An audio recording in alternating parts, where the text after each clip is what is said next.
Hello. All right. Please be seated, everyone.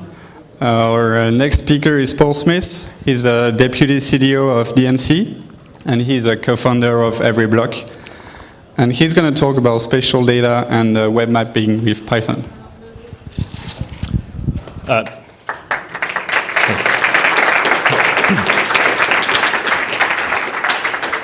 Can everyone hear me okay? Okay. I used to work at a company called EveryBlock, and we made our own custom maps. We did not take a solution off the shelf. We took freely publicly available data about streets, about parks, water, and along with a brand new library called MapNick and some custom Python, and we made our own map tiles.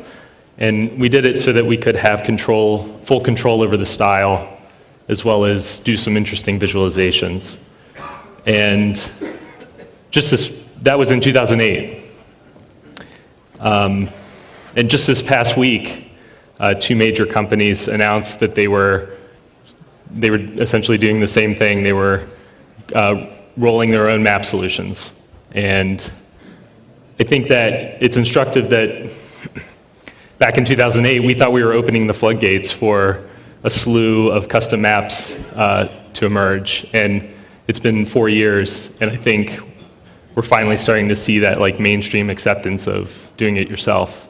I also think that it's indicative of the fact that working with spatial data and making maps is kind of a curveball for a lot of developers. So my talk today is about understanding the full picture of spatial data and getting comfortable with it as developers and what it looks like to work with it on a daily basis and make maps. So we're going to be heavy on concepts today. I'm also going to talk about Python libraries and applications you can use, and I'll touch briefly on some data sources. But conceptually, I think there's a lot to cover.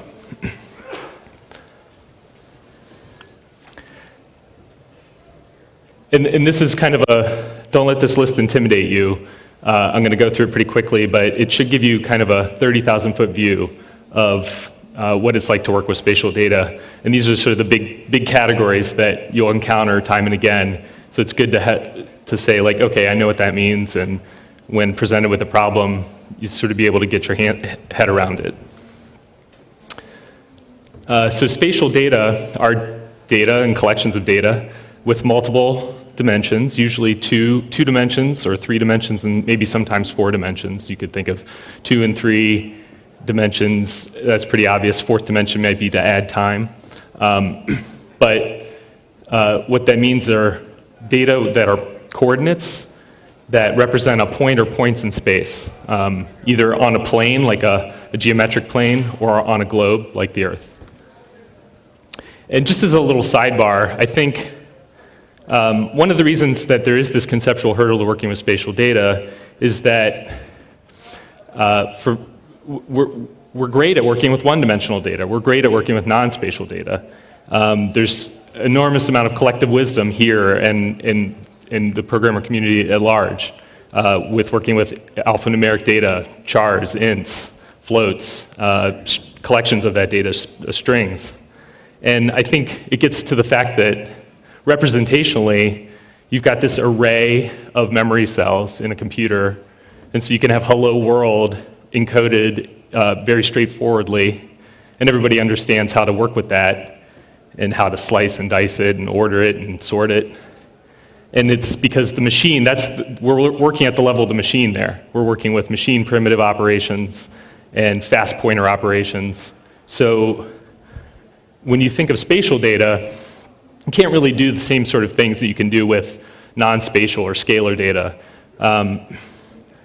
Comparisons, well, not really. That doesn't really make sense. Like, how would you compare a point and another point like you would like a lowercase a and an uppercase a? That's pretty well understood how we compare those in programming, but not in spatial data. Ordering, not really. Ranges, kind of, sort of. So I think it's just as a caveat, it's worth thinking of spatial data as more like objects, kind of opaque, rather than values that are represented with machine primitives.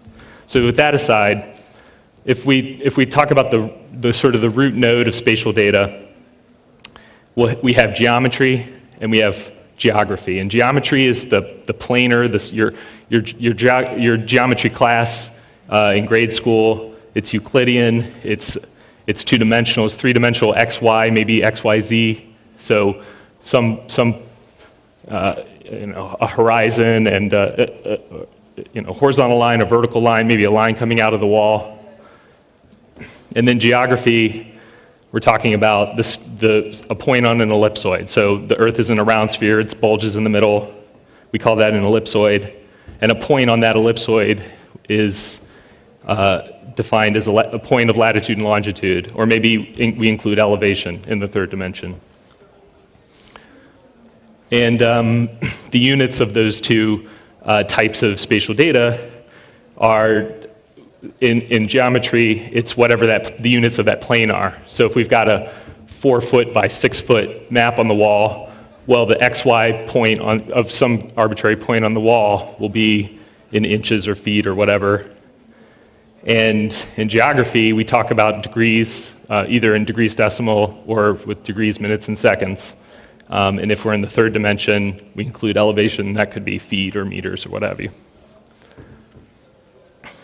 And just real quick, terminologically, features, you see this a lot in working with spatial data. Features is just a way of saying you've got some domain data, right? Like whatever you're tracking in your application. And you've got, which has some collection of attribute data, maybe a name, an email, ID, and then one or more geometries. So that collection, that bundle, is called a feature. So you could think of it as like a row in a database. And so we looked at the two types of spatial data, geometry and geography, but they're both geometries. So they both talk about objects that are points, lines, polygons. We're all familiar with that. And then the multiple versions of that. So you can have a single geometry, which is a multi-point, or a multi-string, or a multi-polygon. Or you could have a collection of geometries that's agnostic about the type. So it could be a collection of points and line strings. And then another fundamental type is, or not necessarily a fundamental type, but a common type that we work with often are bounds. It's also known as the minimum bounding rectangle, sometimes referred to as a bounding box or an envelope. You'll see those words thrown around. And these are fairly well standardized. There's a body that says, okay, these are the kinds of geometries that we're working with, we typically work with. And there's kind of a fourth one of the fundamental types, just that I throw out there because it's kind of important, a linear ring. And it's just it's a form of the line string, or line, where the last point, or the n-1 point, is identical to the 0 point, or the first point. And that just defines a closed line string. It's also known as a contour. And the reason they're important is line string, or linear rings, comprise polygons. So a polygon is an exterior, which is a linear ring, and maybe has 0 or more interior linear rings. There's also some other configurations, but that's the general idea. And then representationally, we can have Python objects that represent, so I talked a little bit about how we represent data in the machine with values, and representationally with spatial data can be anything. It could be an array, a list of points, coordinates, a tuple, a dict, where the key is x and the value is the value of that x coordinate. And then bounds can be, or a bounding box, is almost always in the case of 2 dimensions, a 4 tuple, or a list of params. In some cases, it can be a 5-point polygon. And a bounding box is just min x, min y, and max x, max y. And so in the case of the polygon, you'd have the 1, 2, 3, 4, 5 points. And then when your sort of workaday functions dealing with spatial data, one of the things you're doing is you're performing operations on that data, and that produces new geometries. So you take one polygon and another polygon, and what's the intersection that produces a new polygon. So these are just some common operations: difference, union, centroid, getting the center point of a polygon or a line string, buffer, take a point and with some amount and create a buffer around it, or a line string or a polygon, create a buffer around it. And you might recognize that the terminology looks a lot like dealing with sets, and that's no accident. The set theoretic language applies to spatial data. We're talking about sets of points and how they intersect, how they are different, how they create unions.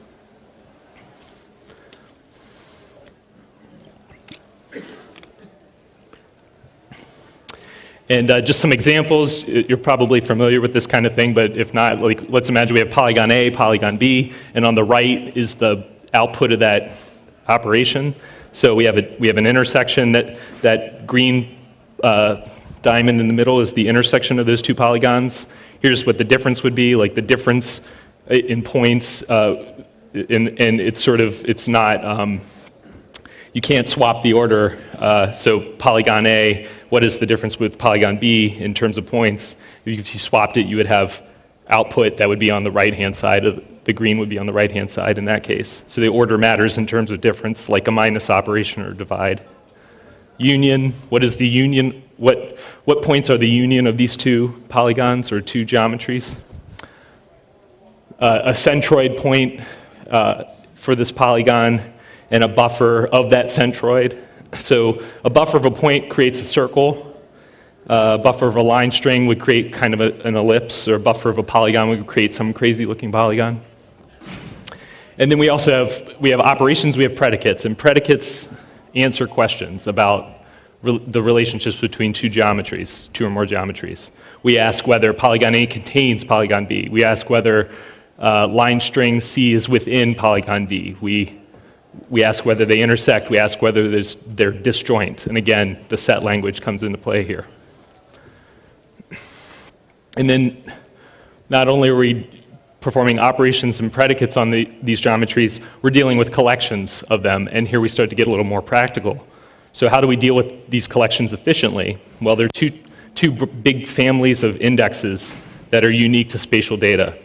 The first one is the R tree family. So this is good for all types, whether it's a point or a polygon of geometry. And then there's the quad tree, which is best with point data only. And an R tree, the core concept is it's a tree like a B tree, except that the bounds, each node has a bounding box, and that bounding box is the sum or the union of all of its subtrees bounding boxes. And then sort of the way that it works is that you update that tree, and each node is defined with a maximum capacity, and when that capacity is reached, it splits. And then the split is designed to minimize the overlap between the two new nodes in terms of their bounding box. So this algorithm is actually really hard to do optimally, so there are a lot of heuristics to do it, and the difference in the algorithms for splitting is what generally defines the family of R tree variants. And so there's R tree original, there's R star tree, there's some others, and it's the split algorithm that really differentiates them. And then the leaf nodes are your actual objects or your features. So the way you would deal with an R tree would be, this is what it might look if you plotted an R tree on the top and then at the bottom a tree diagram. You can see that the bounding boxes overlap. The way you would query it is that you say, you have a probe and you say, is my probe in the bounding box of this other bounding box? If yes, then recursively descend and ask the same question. If no, move on to the next object in the node. You'll notice that, like for example, in the case of 1 and 2, their bounding boxes overlap, so you might have to search more than one subtree, and that's the reason why optimally splitting nodes is so important, because you minimize the chance that you would have to, okay, I descended down one subtree, I didn't find anything. I got to go all the way back up and do another one. Real quick, a quad tree is, like I said, best with point data, and what happens is it divides up a space into quadrants recursively. And just as a side note, if people are familiar with the geohash, it's actually conceptually equivalent to that, so I encourage you to look that up on your own. It's a way of reducing the dimensionality of like a latitude and longitude into a one-dimensional string. And it's also, which is the same concept as a space filling curve. So that's just something to think about if you're interested in exploring it further. But this is what a quad tree looks like. Again, dividing up a space recursively by quadrants. And so your probe would be, is my point within this, in this quadrant, yes or no? And then you drill down until you find the subquadrant that the thing you're looking for is in. And then index queries generally fall into these three categories. You're asking, given a point, and this is the case of the nearest neighbor, what are the k or the 50 points closest to it, or features closest to it?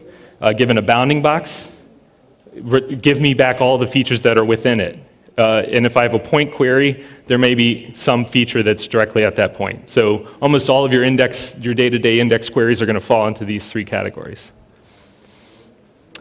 Projections. So a projection is how we go from the ellipsoid or spheroid Earth to a flat surface. And you can think of it as if you were peeling an orange and you had the skin of the orange peeled off, how would you flatten it onto a surface? That's one way of thinking about it. You would know that it doesn't quite, that you can't quite get a perfect rectangle. You've got to make some trade-offs. So there's different trade-offs with different kinds of projections. I could give a whole talk on projections alone. I'm just going to gloss over them really quickly, but that's how we go from basically the big geometric types to geographic types and vice versa. And spatial reference systems are basically ways that we hang labels onto certain projections. So projections are big parameterized lists of trigonometric operations, and a spatial reference system is a convenient way of referring to one of those. So we've got some common ones. When you're dealing with latitude and longitude, you kind of has like a default projection, which is WGS84, and that is what I call a fake projection, because it actually doesn't define how you project from latitude and longitude on a sphere to a flat surface, but it's sort of a null operation that makes it easy to store and work with data. So you'll often see that reference when you're dealing with just pure latitude and longitude.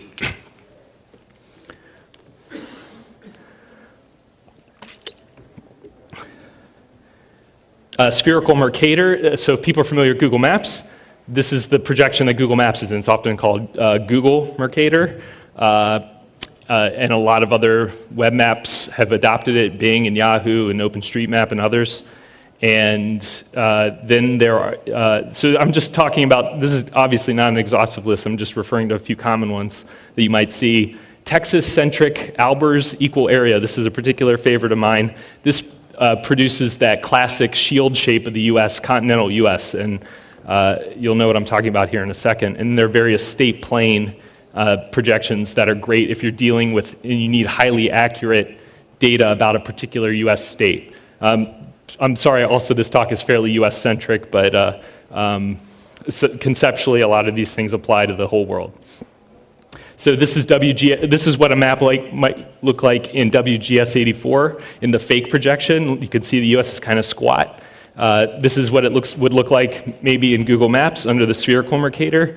And then here's Albers equal area map. Again, here's the shield shape of the US. So there are different, what I'm glossing over here is there are different trade-offs with working with different projections. This projection I'm showing here, it wouldn't make sense for the whole world. Spherical Mercator, the reason it was picked was it's one that works at the highest zoom level to the lowest and all over the world, and that's why it was picked. So there are trade-offs based on what the scope of your spatial data are. Real quickly, formats. Almost all of what I'm talking about here is vector data, so points and lines and vectors.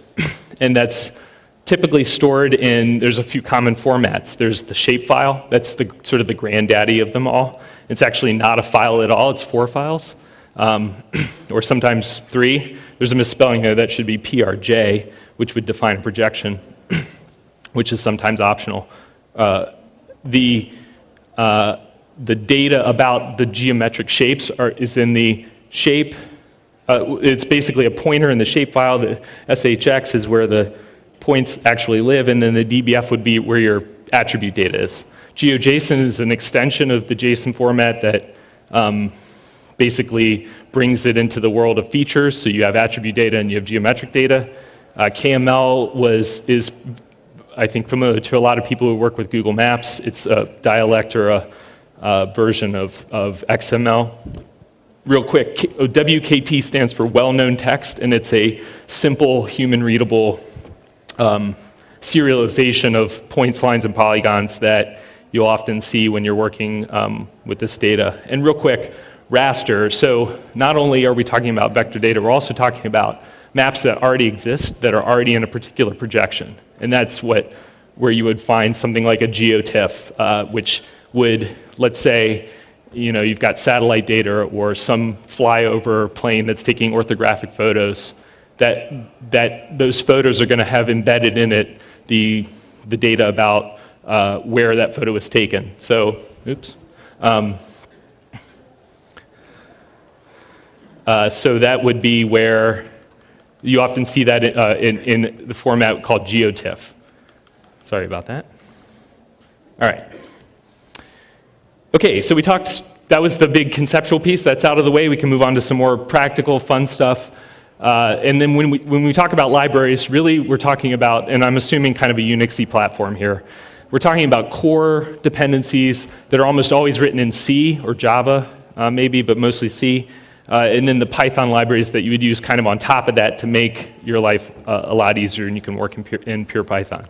And those common libraries are Goodle, OGR, which is part of the Goodle family. This provides functions for opening vector data, some of those formats I talked about earlier, doing transforms between projections. GEOS is a library that handles some of those operations and predicates I showed you earlier, intersection, is this point within another, that's often handled by GEOS. Proj4 is where these spatial reference systems are defined, and libspatial index is a pretty common C library for working with R-tree data, or R-tree indexes. This is by no means an exhaustive list, but here are some very common Python libraries that you'll encounter working with spatial data and maps. Shapely, R-tree, Mapnik, GeoDjango, and Cartograph. Shapely is a nice wrapper around GEOS, that library that provides you operations and predicates for manipulating geometries. So you could easily create a point using common Python syntax. You could create a buffer around that point, that's the amount of the buffer, and get the area of that point, or that new polygon that's created from the buffer. And then there's the WKT, the serialization that I mentioned earlier. And just, people might notice that the area of that buffered point is not 314.159. It's not exactly pi, and that's because when you buffer a point, it doesn't actually create a pure circle. It creates an approximation of a circle with a certain number of line segments. So it's almost like a octagon or something with more dimensions, or not more dimensions, but more points than that. So it's an approximation. And here's an example of working with R-tree. The R-tree Python library wraps libspatial index. And let's say that we have a collection of state features. They have like a primary key, some attribute data, and a geometry. That geometry could be a shapely geometry. We create our index, we iterate over our features, and we insert into that index that primary key and the bounding box of our feature's geometry. And then let's say we have a probe. We want to find out which state is that point in. So we create our point, and then index.intersection is that essentially bounding box query. It's an iterator, so we call list around it. And the method call is dot intersection and then a bounding box. So since we have a point, we can sort of fake a bounding box by repeating the x and the y. And then that returns two objects. And the reason it returns two objects is, remember, it's only indexed our bounding box. So even though that point is only in one, is only in the world one polygon, it's in two different bounding boxes. If you think about the bounding box of a state, especially some smaller East Coast states, their bounding boxes could easily overlap quite a bit. So at this point, we then, I don't show it here, but then what you would do is, oh, I do show it here. Yes. At that point, we have a list of IDs. Then we would iterate over them, right? And then for each of the, so that would be the two that we found doing the bounding box query. For each of those, so we've narrowed it down to two. For each of those, then do the expensive query of, is this point contained by our geometry? And if we found it, break out of that, and we found that this point is in Maryland. So conceptually, you've winnowed down the search space quite a bit by using a bounding box search, and then you can iterate over a much smaller set. So for example, if you were working with, say, there's over 250,000 voting precincts in the US, and you wanted to find out, where do I go to vote? And I know my latitude and longitude. Well, that's a big O-N, 250,000 number of objects that you would have to search through and ask, is this point within? Using an arbitrary query, you can winnow that down to just a handful of objects. So your big O number becomes much smaller, and you can get an answer real quick.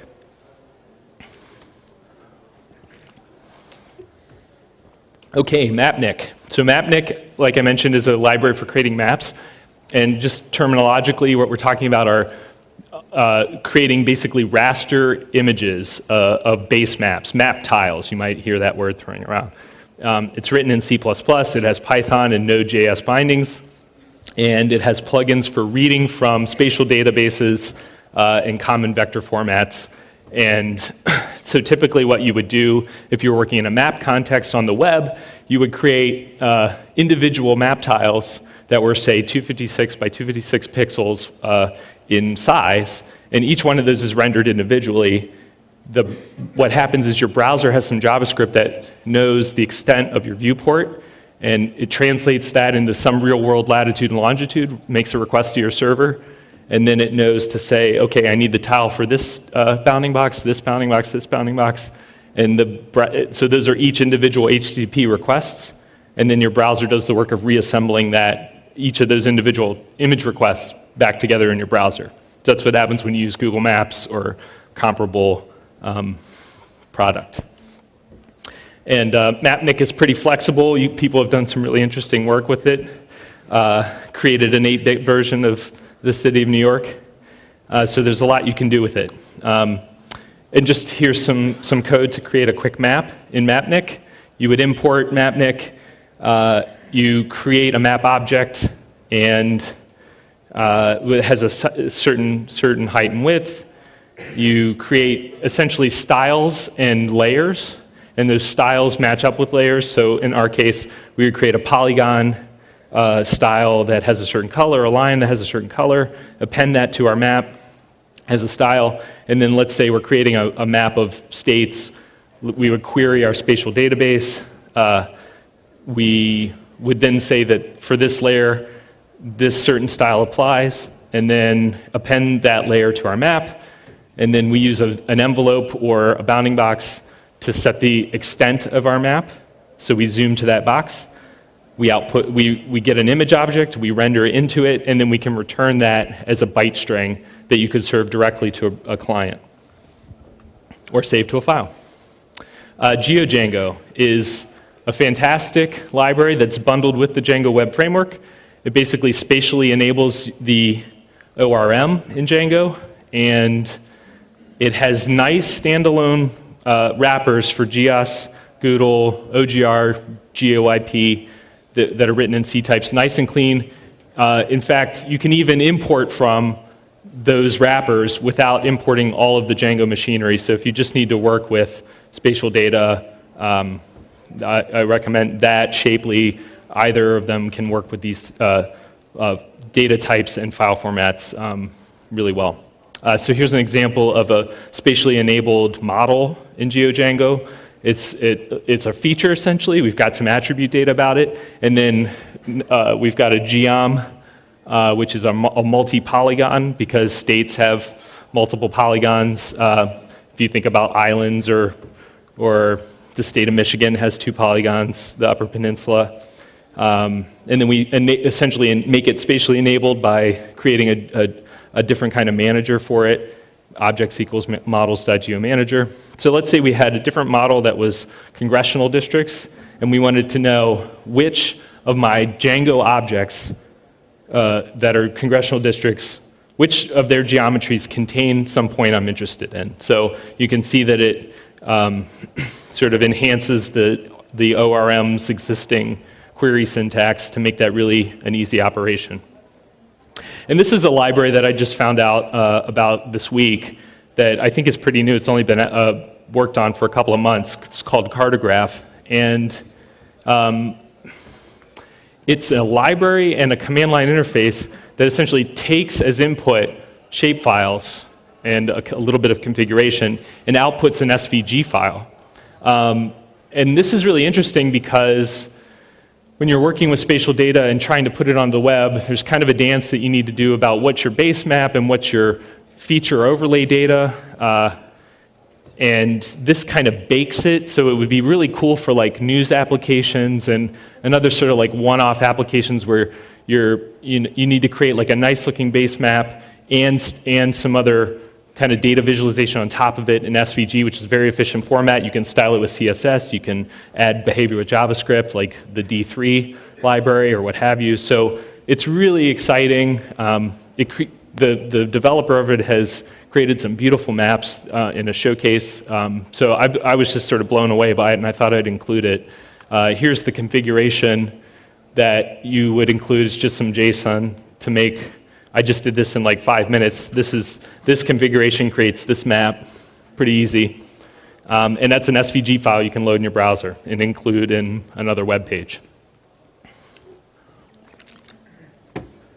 Okay, real quick. So there's a couple of applications that you might be interested in. Tile stash. So I talked earlier about the mapnik and how it renders individual tiles that are sent to the browser by separate HTTP requests. Tile stash is the thing that kind of handles that. IPython. New version of IPython has inline, has a graphical console and inline plotting that you can marry with spatial data to create interactive console visualizations.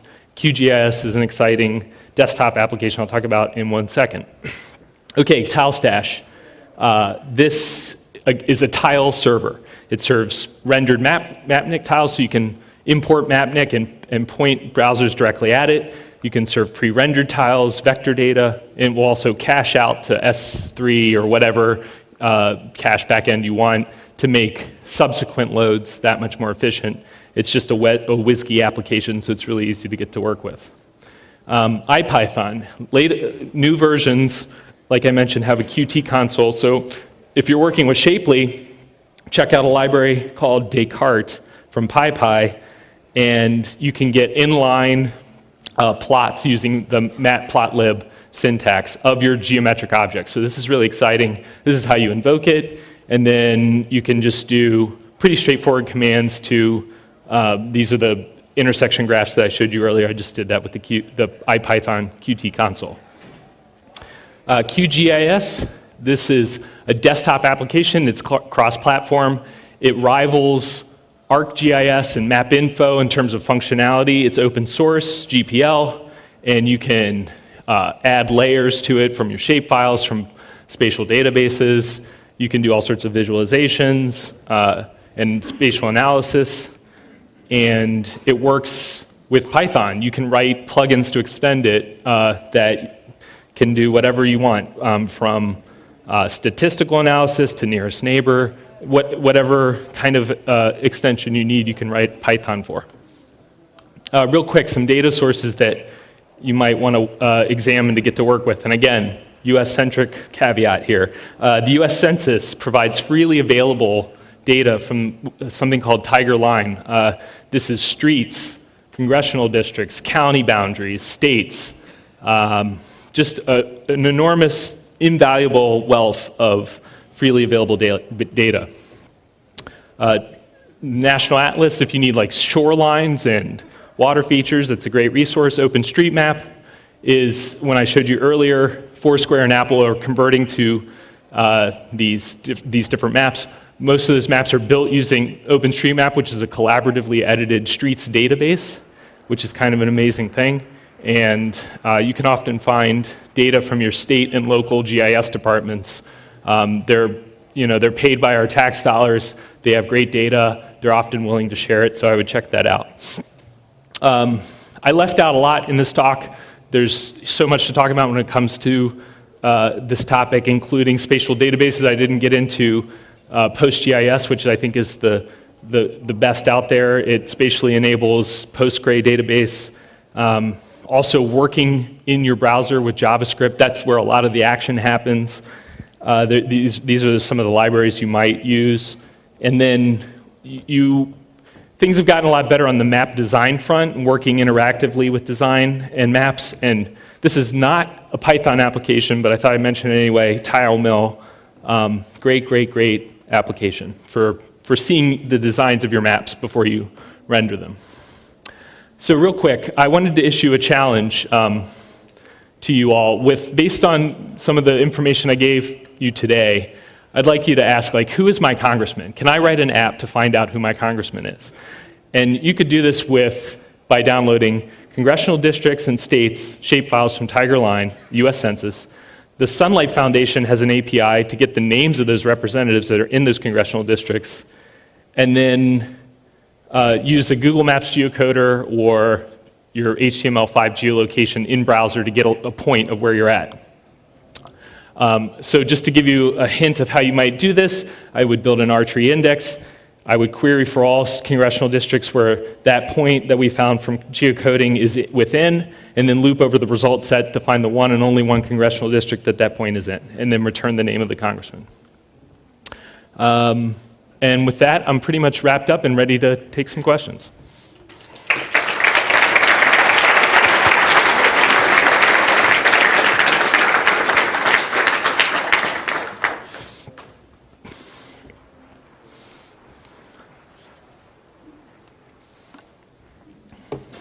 Everybody's already a GIS expert, so there's no questions. Good.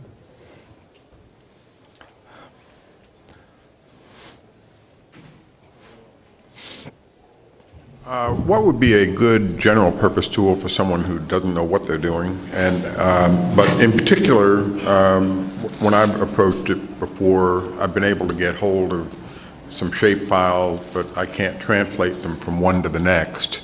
And translating shape files seems to be a black art. The question is, how do we translate between different formats?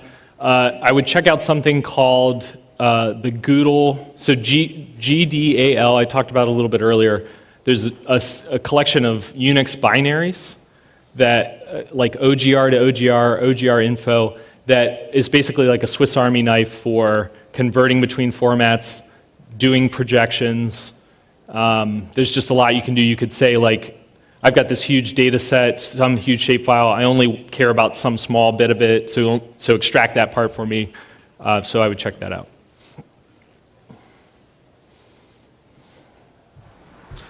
Hey, maybe you could speak to the differences between R trees and quad trees, in terms of like range queries and point queries and so forth. It seemed like you kind of glossed over that.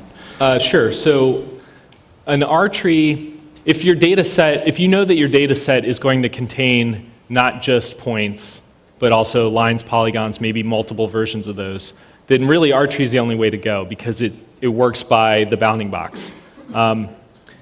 If you know that your data set is all points, and it's always going to be all points, then a quad tree is a fine substitute.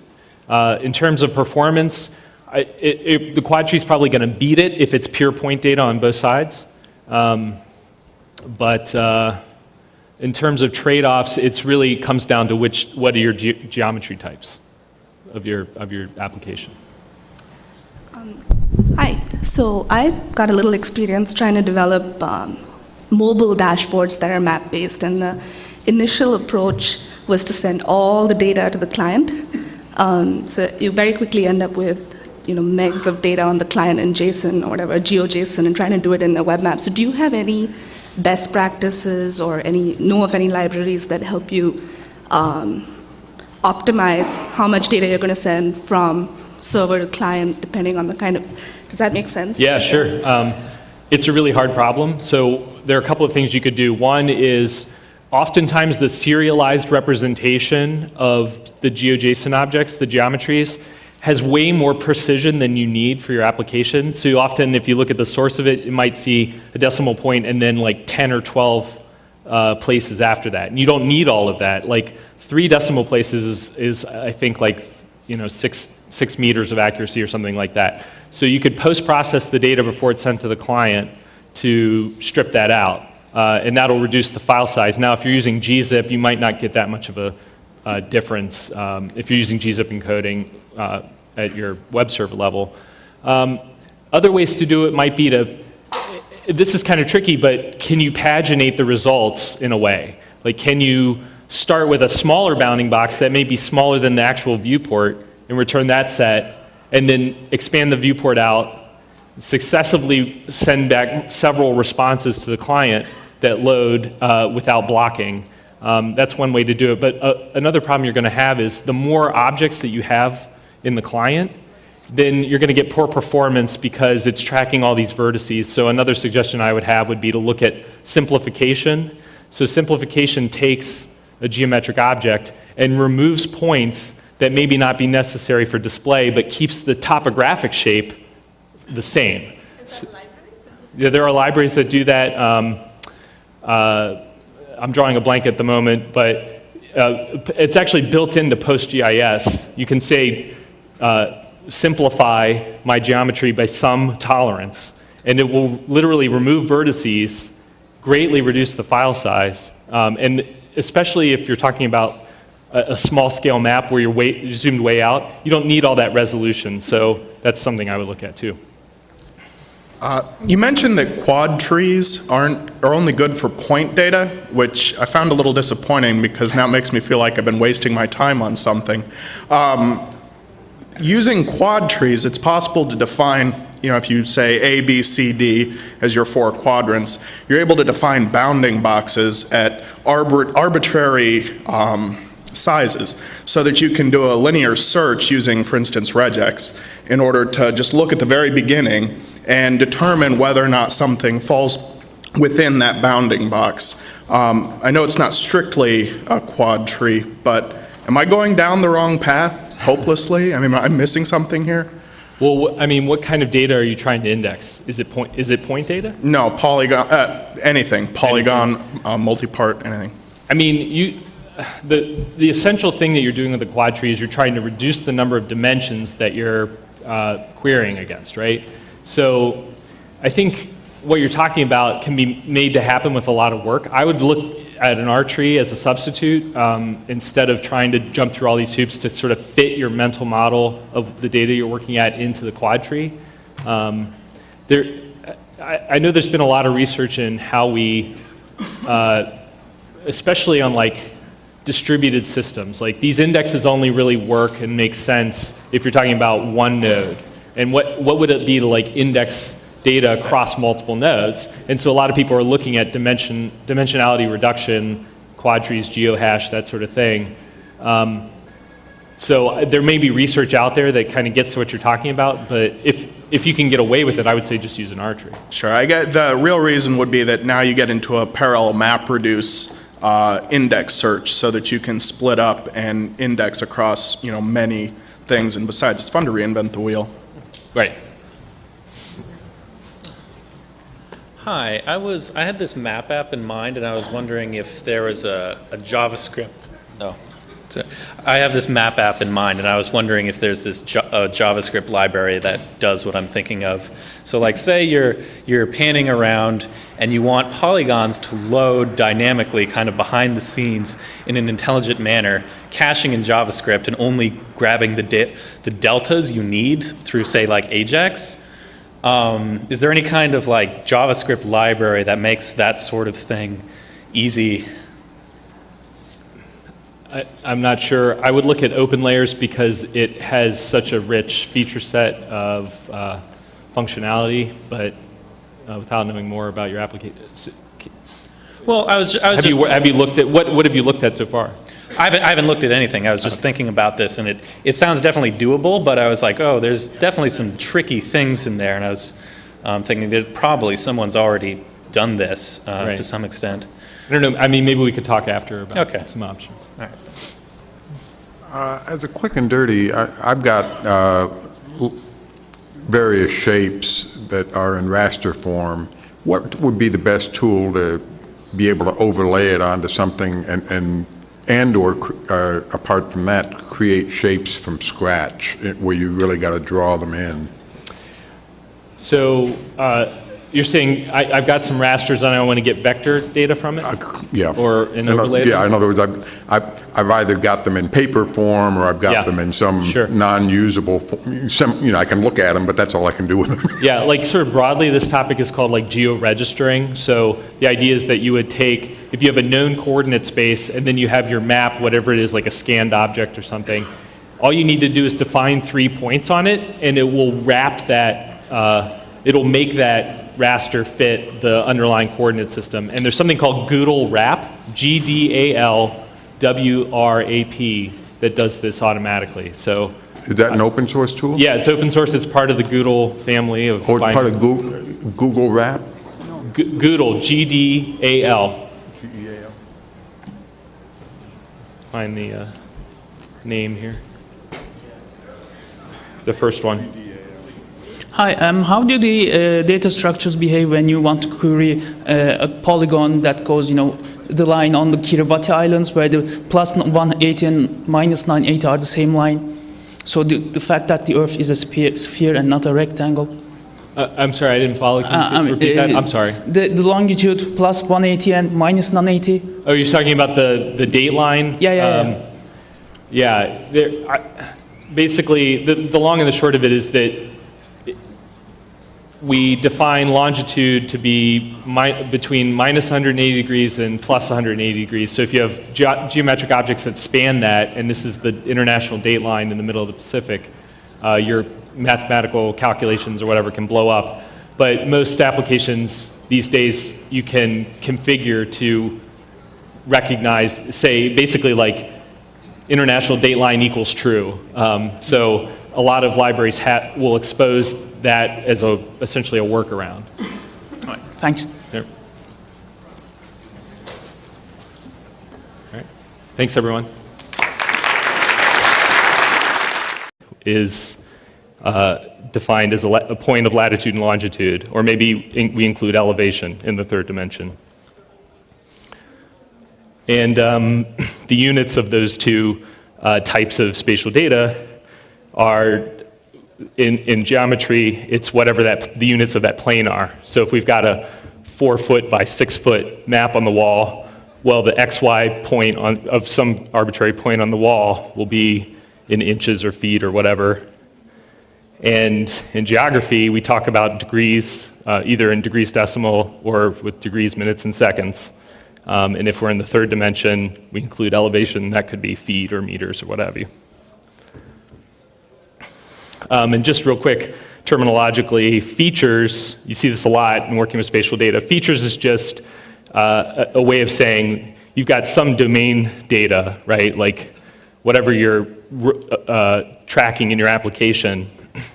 And you've got, which has some collection of attribute data, maybe a name, an email, ID, and then one or more geometries. So that collection, that bundle, is called a feature. So you could think of it as like a row in a database. And just so we looked at the two types of spatial data.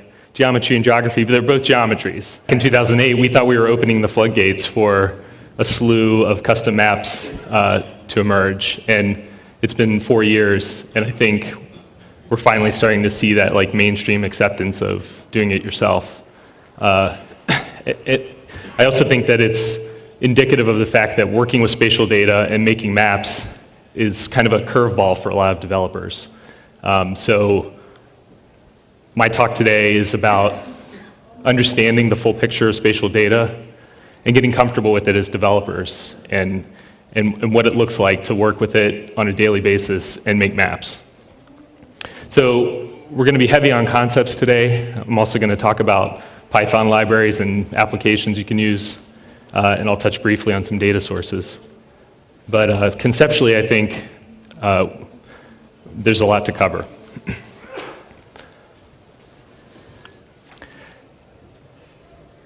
And this is kind of a, don't let this list intimidate you. I'm going to go through it pretty quickly, but it should give you kind of a 30,000-foot view of what it's like to work with spatial data. And these are sort of the big categories that you'll encounter time and again. So it's good to say, like, okay, I know what that means, and when presented with a problem, you sort of be able to get your head around it. So spatial data are... Hello. All right. Please be seated, everyone. Our next speaker is Paul Smith. He's a deputy CDO of DNC, and he's a co-founder of EveryBlock. And he's going to talk about spatial data and web mapping with Python.